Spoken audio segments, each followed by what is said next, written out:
Morning. It's a brisk, chilly Monday morning.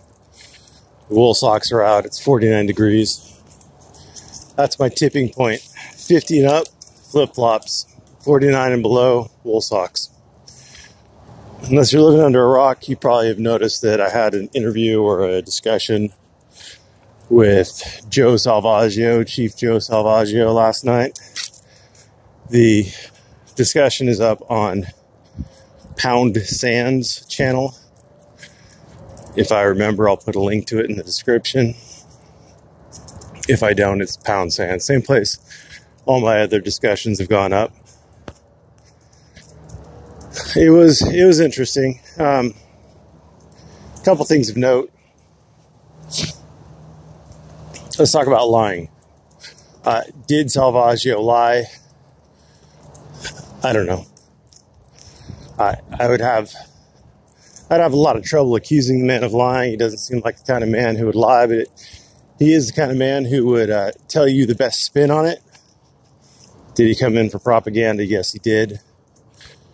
For example, he was talking about how good and kind Leon Valley was to not arrest people for being on the sidewalk, because the sidewalk is technically city property. It's not part of a road. It's part of the actual parcel that City Hall was built on. And it just looks like a normal sidewalk. I called him out on that. A sidewalk that's indistinguishable from another sidewalk. If it looks like a sidewalk and acts like a sidewalk, then USV Gray says it's a sidewalk. And so was that a lie on his part, or was it an embellishment? You be the judge. And just remember to hold whatever standard you apply to him to the auditors as well. Morning. So, so he was there for propaganda purposes, obviously. And by propaganda, I mean his intent was to put a good face on the police department and on the police, to counter some of the narrative. Because believe it or not, folks, believe it or not, kids, you've been experiencing propaganda this whole time. It's just been one-sided from the auditors. I mean, you've had me countering them out, but you haven't had a really pro-police kind of counter. And Salvaggio is definitely pro-police. Go figure. He's a police officer. Imagine him being pro-police. I am actually pro-good cop, anti-bad cop. And my pro-good cop is tempered. And my actual stance of pro-good cop, anti-bad cop is, I think, well-grounded and well-centered. Unlike most of the auditors who say the same thing, where they are anti almost all the cops, but they are pro the cops who don't mess with them. There's other things he said that I think he may have been embellishing somewhat on, but I can understand his reasoning behind it, if in fact his reasoning is what I suspect it to be. So yes, I am playing the part of Nostradamus at this point. He said that a lot of times these auditors, they might catch charges later because the officer doesn't have to do the arrest right then and there. And so he made it sound like that a lot of these auditors are catching subsequent charges. And I don't think that's a very common thing. I think we hear about it pretty well in general. I could be wrong. He could be wrong. But I believe the reason why he was doing that is because there is this notion in the community that these guys are getting away with it, that it must be true what they're saying, because look, nothing bad ever happens. And I think he was trying to counter that by saying, hey, just because you got away with it for now doesn't mean you got away with it forever. If the cop got enough identifying information on you that he could figure out who you are and arrest you at some later time for it, then that is a possibility. And it's true. I just don't think it's as common as, or maybe it's changing, who knows. He also said that the witnesses weren't arrested as witnesses, they were arrested as possible suspects. And I don't know about that. I'm not jumping feet first in that one. I don't think so. But again, I'm not going to say he's a liar. I'm going to say I have insufficient evidence at this time to decisively say either way. I strongly suspect that that they were arrested as witnesses or detained as witnesses, and yeah. I think he's got a long road to hoe in his 1983 lawsuit. Let's talk about domestic violence. One of the things that was being used to smear police in my chat last night was a statistic, and Teresa was kind enough to post it, that 40% or police officers are 40% more likely to be involved in domestic violence. And the wording itself should capture you first. They're involved in. Are they the victim or the perpetrator? They're involved in. So they get to double dip on that. If the police officer is the victim, well, police are involved in it.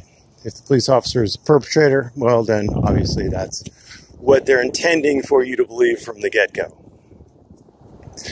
Always be careful. There are lies, damn lies, and statistics. That's a Mark Twainism, and I think it's true. There are lies, damn lies, and statistics. And some of the same failings in these statistics are the failings that led us to the 1 in 4 women are raped at college, giving rape rates like 20 times higher than the Congo. It's absurd. Absurd. So just as a quick little FYI, in the domestic violence isn't always a criminal charge. We did see Fat Parasite catch a domestic battery charge. That is a criminal charge. That is a subset of assault and battery. But at least in California, you don't need a whole heck of a lot to get a domestic violence restraining order, at least to temporarily issue, and you need only very little more for it to be set out to 1 to 5 years or even longer. You could get a lifetime domestic violence restraining order on proof that is insufficient to convict someone of domestic battery, of assault and battery. I have dealt with quite a few domestic violence restraining orders in my time as an attorney, and not one of those has resulted in a conviction or has the DA picked up to charge with a conviction. They've all been insufficient evidence, no probable cause, even though the courts have found, they typically do find, that the violence, the domestic violence or the domestic abuse was proven by a preponderance of the evidence. It's a pretty low standard of proof. And the courts, at least in California, are basically instructed to err on the side of being overprotective, because in the eyes of the state, It's better to be a little overprotective and strip the rights away from the alleged abuser than it is to be underprotective and end up with a dead victim or otherwise horribly injured victim. So what I'm saying is it's a low standard of evidence, and if you want to play that kind of game, we can play this statistics game quite easily, and probably in ways that you're not really wanting to do it. If you look at the FBI crime statistics by race for violent crimes, you can draw some really negative conclusions on that. If you look at child molesters and sexual predators in the auditing community, you can draw a lot of really negative conclusions on that.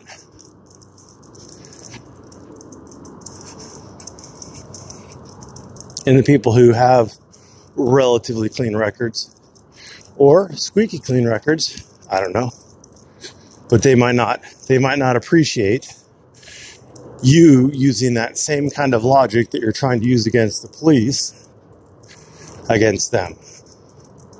So you got to be careful with statistics, because when you're dealing with individuals, then statistics are somewhat meaningless.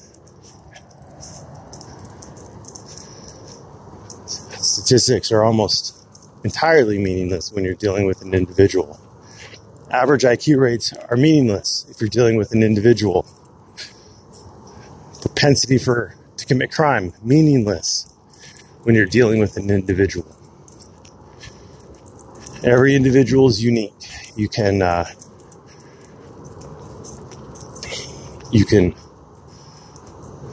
trace tendencies across large groups, but every individual is unique and should be dealt with and treated as an individual. Finally, I kind of touched on this at the beginning, but lying.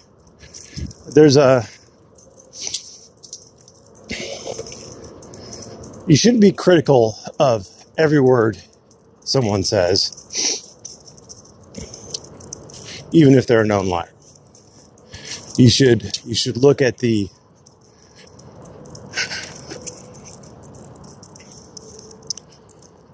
claim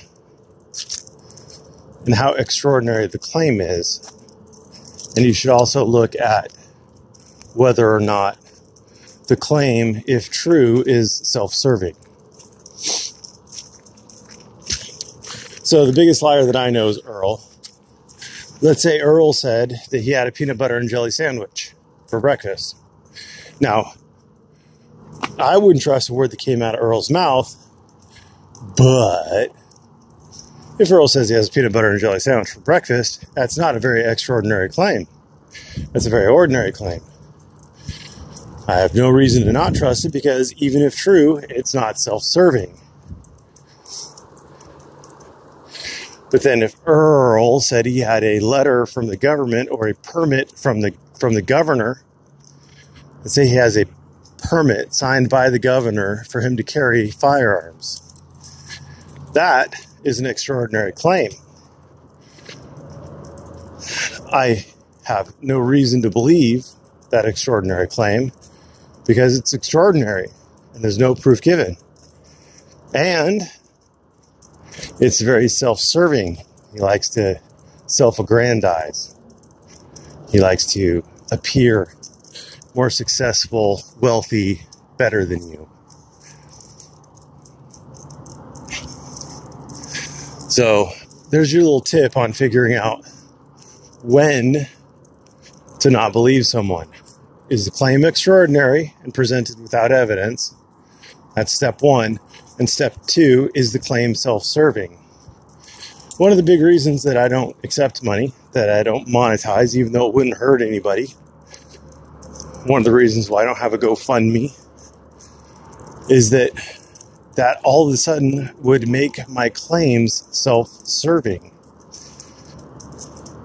I have literally nothing to gain by any of this. Literally nothing.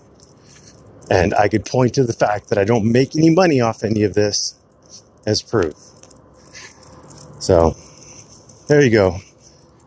I hope you found that useful. Thanks for watching and have a great day.